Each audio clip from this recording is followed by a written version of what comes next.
नमस्कार साथियों, कैसे हैं? जरा एक पल के लिए अपने जीवन को देखिए, अगर देख सकते हैं तो। आपके पास जो है ना, घर, गाड़ी, बैंक बैलेंस, पहचान, सफलता, है ना? अब एक सवाल खुद से पूछिए कि यह सब आपको पूर्ण संतोष देता है? और फिर एक दूसरा सवाल, क्या इस दुनिया में कोई ऐसा है जिसके पास आपसे अधिक नहीं है? सच्चाई बड़ी कड़वी है जो मैं बोलने जा रहा हूं। आपके पास कितना भी धन हो ना साथियों, किसी न किसी के पास आपसे ज्यादा जरूर होगा, यानी कि आपका धन उससे कम ही पड़ेगा, है ना? जब तक कि आप ऐसा इलोन मस्क जैसा इतना बड़ा ना हो जाए। तो इसका मतलब यह हुआ कि आप कभी संतुष्ट हो नहीं सकते। क्या इसका मतलब यह है कि जीवन की एक अनंत दौड़ है जहां फिनिश लाइन ही नहीं है? आज हम इसी गहराई में उतरेंगे जहां धन समाप्त होता है ना, और धन्यता शुरू होती है। साथियों, ये तुलना जो है ना, कंपैरिजन सिंड्रोम, एक ऐसा जाल है, ट्रैप है, जिसमें इंसान जितना फंसता है उतना ही खाली होता जाता है। साथियों, एक गांव में दो इंसान थे, किसान थे कह लीजिए, राम और श्याम। राम के पास 10 बीघा जमीन थी और श्याम के पास सिर्फ 5 बीघा जमीन थी। श्याम हर दिन राम को देखकर सोचता, काश मेरे पास भी 10 बीघा होती। लेकिन एक दिन तीसरा किसान आया जिसके पास 50 बीघा जमीन थी। अब राम दुखी हो गया और श्याम ने सोचा, मैं तो अभी भी छोटा हूं। तो सत्य क्या है? पहले राम खुश था, फिर तुलना आई और खुशी चली गई। यही तुलना का खेल, यह हमारी खुशी को दूसरे के हाथ में दे देता है। हमारा मन, जो माइंड है ना साथियों, एक अजीब मशीन है। यह हमेशा मोर, दिल मांगे मोर। नया फोन लिया, कुछ दिन खुशी, नई गाड़ी खरीदी, कुछ दिन उत्साह, प्रमोशन मिला, कुछ दिन गर्व। फिर क्या होता है? एडेप्टेशन, अनुकूलन। मन उस चीज को नॉर्मल मान लेता है और फिर कहता है अब कुछ और चाहिए। इसे कहते हैं हेडोनिक ट्रेडमिल, सुख की दौड़। आप दौड़ते रहते हैं निरंतर, लेकिन वहीं के वहीं रहते हैं। समस्या यह नहीं है कि आपके पास कम है, समस्या यह है कि आप तुलना के लेंस से देख रहे हैं। अगर आप ऊपर देखते हैं तो कमी दिखती है, अगर आप नीचे देखते हैं तो कृतज्ञता आती है। साथियों, आपके पास 50,000 की इनकम है, उदाहरण ले लीजिए, और आप 5 लाख वाले को देखते हैं तो क्या होगा? दुख होगा। आप 5,000 वाले को देखेंगे तो ग्रेटिट्यूड आएगा। तो वास्तविकता नहीं बदली, सिर्फ आपकी दृष्टि, पर्सपेक्टिव बदल गई। और भारतीय ज्ञान परंपरा क्या कहती है जानते हैं? संतोषम परम सुखम। लेकिन संतोष का मतलब क्या है? संतोष का मतलब आलस्य नहीं है, संतोष का मतलब ग्रोथ रोकना नहीं है। संतोष का तो मतलब है जो है उसे स्वीकार करना और जो चाहिए उसके लिए निरंतर प्रयास करना। तो यहां फॉर्मूला क्या है? Contentment, acceptance and effort. आपको जो है स्वीकार भी करना है और निरंतर प्रयासरत भी रहना है।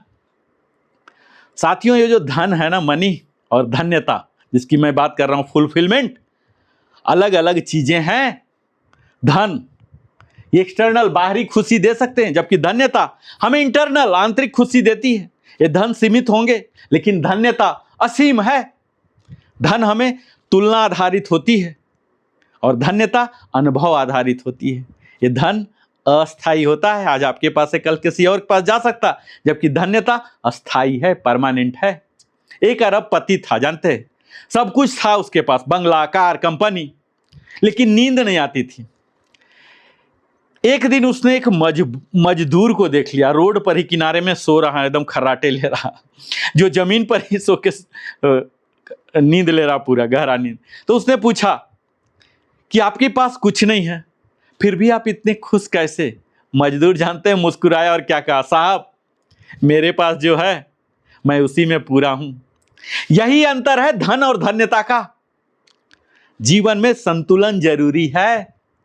अर्न, कमाइए अपनी क्षमता से, ईमानदारी से, ग्रो, बढ़िए, स्किल बढ़ाइए, नॉलेज बढ़ाइए, इंजॉय, आनंद लीजिए, जो है उसका तो आनंद लीजिए, शेयर बांटिए, देने से वास्तविक समृद्धि आती है।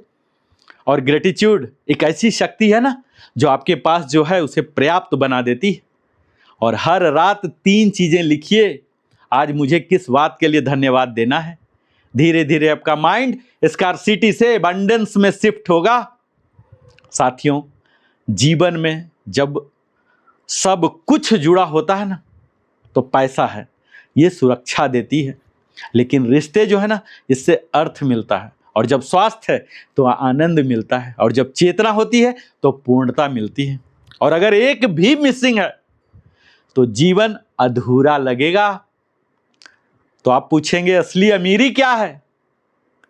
तो अमीरी का मतलब सिर्फ बैंक बैलेंस नहीं है। असली अमीरी है शांत मन, पीसफुल माइंड, स्वस्थ शरीर, हेल्दी बॉडी, अच्छे रिश्ते, स्ट्रॉन्ग रिलेशनशिप्स, उद्देश्यपूर्ण जीवन, पर्पसफुल लाइफ। और जीवन अल्टीमेट शिफ्ट है ये जीवन का साथियों। जब आप यह समझ जाते हैं कि मेरे पास जो है वही पर्याप्त है, यानी मुझे जो प्राप्त है वह पर्याप्त है, और मैं जो चाहता हूं उसके लिए प्रयास कर रहा हूं, तो एक ट्रांसफॉर्मेशन होता है फ्रॉम कंपैरिजन टू। जब आप कंपैरिजन करेंगे तो डिप्रेशन आएगा। इस फेज से आप ग्रेटिट्यूड में शिफ्ट करते हैं, जो कि आपको फुलफिलमेंट, धन्यता देता है। तो साथियों, ध्यान से सुनिए अब जो मैं बोलने जा रहा हूं। दुनिया में हमेशा कोई आपसे अमीर होगा, लेकिन आप चाहें तो दुनिया के सबसे संतुष्ट इंसान जरूर बन सकते हैं। धन आपको सुविधा देता है, लेकिन संतोष आपको स्वतंत्रता देता है। धन से आप चीजें खरीद सकते हैं, लेकिन संतोष से आप जीवन जी सकते हैं। तो कमाने में मेहनत कीजिए, बढ़ने में लगन रखिए, लेकिन जीवन में संतोष रखिए। अगर आप इस बात को अपने जीवन में उतार लेते ना, तो यकीन मानिए आप सिर्फ सफल नहीं बल्कि वास्तव में समृद्ध, ट्रूली एबंडेंट बन जाएंगे। आप सब हमारे तमाम वीडियो को देखते हैं, अपने जीवन के बहुमूल्य समय देते हैं, और हमारे कंधे पर यह जिम्मेदारी भी देते हैं कि मैं आपके लिए सदैव नया, प्रेरक, दमदार आप सबों के लिए वीडियो दूं जो आपके जीवन को बदल सके एज ए लाइफ कोच। तो साथियों, अगर आप लिविंग हैप्पीली में पहली बार आए हैं और अभी तक चैनल को सब्सक्राइब नहीं किए, अवश्य सब्सक्राइब कीजिए, क्योंकि आपके सब्सक्रिप्शन से मुझे भी मोटिवेशन मिलता है। आप लाइक कीजिए, कमेंट करके लिखिए कि हाँ, ये धन्य से धन्यता की ओर आप कब से ये यात्रा शुरू करने जा रहे हैं। बहुत बहुत धन्यवाद। फिर से मिलता हूं अगले वीडियो के साथ। तब तक जय हिंद, जय भारत, वंदे मातरम, जय श्री कृष्ण।